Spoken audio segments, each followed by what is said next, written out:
Welcome to Management in Minutes, where we discuss how to lead on purpose, at the office, in your home, and in the world. I'm your host, Charles Evans. Today, we're going to talk about the two words that are reshaping every industry, every role, and every conversation about the future of work: artificial intelligence. Now, I know some of you just tensed up, some of you are excited, some of you are skeptical, and some of you are hoping that if you ignore it long enough, it'll go away. It won't.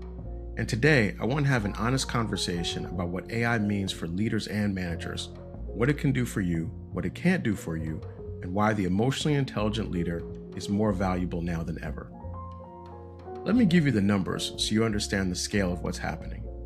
91% of businesses now report using AI in at least one capacity, up 55% from just 3 years ago. 73% of senior leaders have already adopted AI into their workflows. 82% of leaders say that last year was a pivotal year to rethink core strategy and operations in light of AI. Also, 92% anticipate further AI integration this year. This isn't a wave that's coming, it's a wave that's here, and it's restructuring the shoreline. If you're a leader who hasn't engaged with AI yet, there are 3 consequences that are already in motion. First, you are not staying on top of the trends in your industry. Your competitors are using AI to analyze markets, predict customer behavior, and identify opportunities faster than you do it manually. The information gap is widening every quarter. Second, you're taking longer to do tasks that can accelerate AI. Documents, reports, data analysis, correspondence, these are hours you could reclaim for strategic work that only you can do. Third, you are pulling people into projects that consume their time unnecessarily. When you don't use AI to streamline workflows, you compensate by adding bodies, and those bodies have their own work to do. Now, I'm not saying any of this to alarm you. I'm saying it because the cost of avoidance is real, and it compounds. The leaders who embrace AI as a tool will move faster, think more strategically, and protect their team's time. The leaders who resist it will find themselves running harder to stay in the same place. So what can leaders actually do with it? Well, let me give you a couple practical steps. The Federal Reserve research found that generative AI saves an average of 5.4% of work hours per month. That's roughly 1 full workday reclaimed per month. For a leader whose calendar is already at capacity, that's not incremental, that's transformational. And 84% of professionals who use AI report benefits. 53% say it helps them work more efficiently, 48% say it improves their quality of work. Whether it's a strategic plan, a board presentation, a policy memo, or a performance improvement plan, AI can take your rough thinking and produce a structured first draft in minutes. You're no longer starting from a blank page. You're starting from a framework that you can edit, refine, and apply your judgment to. The first draft is the most consuming part of any document. AI eliminates that bottleneck. Secondly, instead of spending an hour parsing through a 40-page contract or cross-referencing budget variances line by line, you can use AI to surface the key provisions, flag anomalies, and organize the data for your review. You're not outsourcing the decision, you're outsourcing the search. Your expertise goes to interpretation and action, not locating the information. Now, the third case is where I see the greatest leverage for leaders. When you use AI to build the scaffolding of a strategic document, the structure, the research, the data points, the initial framework, you free yourself to do what only you can do: apply context, institutional knowledge, stakeholder awareness, and leadership judgment. The AI builds the frame while you build the house. Time is the most valuable resource at your disposal. We've talked about this in multiple episodes, in episode 4, in episode 7, in episode 18. AI is a time multiplier.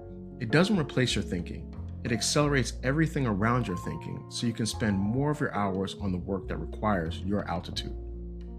But here's where I want to draw a very clear line. Even though there's so many things that AI can help you do, people are using AI to help them navigate challenging leadership situations. They're asking AI to handle a difficult conversation, how to approach a performance review, how to deliver bad news. And I think that's smart as a starting point. AI can help you organize your thoughts, stress test your approach, and consider angles that you might have missed. But here's what AI cannot do, and I believe it will never be able to do. AI cannot sit across from a person who just received devastating news and feel the weight of what that means. AI cannot read the body language of a room that is about to fracture and adjust its approaches in real time. AI cannot draw on a 15-year relationship with a colleague and know intuitively and from experience which words will land and which words will wound. AI cannot calibrate advice based on its knowledge of the person, their history, their triggers, their family situation, their aspirations, the conversations you had with them in the hallway last Tuesday that revealed something that hasn't been said in the meeting. What we've built across this entire series, from episode 1 through episode 6 and episode 10, and even when we talked about the 4 conversations in episode 17, all of it depends on something that AI fundamentally lacks: the lived experience of being a human leading other humans. SHRM's 2026 report said it clearly: the path forward demands thoughtful leadership to realize the full promise of AI while safeguarding the irreplaceable role of human intelligence in the workplace. That's the balance. AI handles the mechanics, you handle the meeting. As a seasoned, emotionally intelligent leader can empathize with the person in front of them, they can calibrate their advice, their perspective, their direction based on their personal knowledge of the individual and their own experience of having been in that situation. AI can give you a template. It can't give you the empathy. It can give you options. It can't give you wisdom. It can give you speed. It can't give you presence. We talked about in episode 15, emotional intelligence being a skill that makes all other skills work.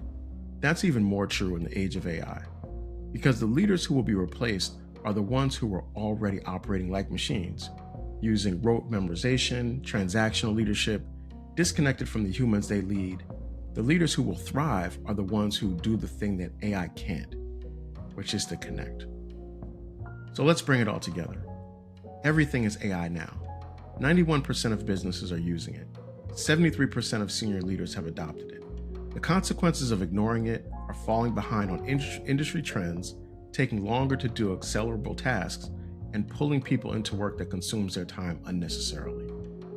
Think of AI as a time multiplier. Use it to move to final drafts faster, parse contracts and financial data in minutes, and build the scaffolding of strategic documents. Time is your most valuable resource. AI gives you more of it. Roughly 1 full workday can be reclaimed per month. And also remember, AI will never replace emotionally intelligent leadership. AI can draft a plan. It can't read the room. It can organize your options. It can't empathize with the person sitting across from you. It can give you speed. It can't give you presence. Don't be alarmed by the term AI. Think of it as a tool, not as a competitor. As long as you continue to hone and develop your own skills, your emotional intelligence, your interpersonal judgment, your ability to connect with and lead people, AI remains a valuable resource that works alongside you without thinking for you. And I can say this personally because over the last few years, I've really embraced using AI. I've used AI to create strategic documents. I've used AI to analyze contracts. I've used AI to help me get started on documents that were going to become policy statements for my organization. And I can tell you that it saved me a tremendous amount of time, and it's allowed my work to be more effective and created the time that I needed to deal with the other emergency situations that happen as a leader. That's the biggest benefit to AI, and it's something that, as leaders, we have to stay abreast of. We can never afford to be behind the trend. When that happens, we're less effective. And if we're less effective, our organizations are less effective.